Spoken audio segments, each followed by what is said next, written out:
यहाँ पर आपको ताज़ा तरीन खबर से आगाह करते चले। लाहौर में दहशतगर्दी का बड़ा मंसूबा नाकाम, CTD का खुफिया इत्तला पर ऑपरेशन, 3 दहशतगर्द हलाक। लाहौर में दहशतगर्दी का बड़ा मंसूबा नाकाम बना दिया गया। CTD ने खुफिया इत्तला पर ऑपरेशन करते हुए 3 दहशतगर्दों को हलाक कर दिया। इस वीडियो में हम आपको मुकम्मल तौर पर तफसील से बताएंगे। इससे पहले कि अगर आपने अभी तक हमारे चैनल को सब्सक्राइब नहीं किया तो चैनल को सब्सक्राइब कर दें और साथ दिए गए बेल आइकन को भी प्रेस कर दें ताकि हर आने वाली नई वीडियो आपको बआसानी मिल सके।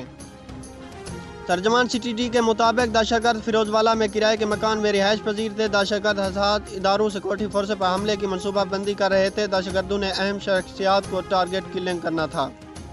आपको बताते चले, तर्जमान CTD के मुताबिक खुफिया इत्तला पर छापा मारा गया तो दहशतगर्दों ने CTD फोर्स पर फायरिंग कर दी। जवाबी फायरिंग में 3 मारे गए।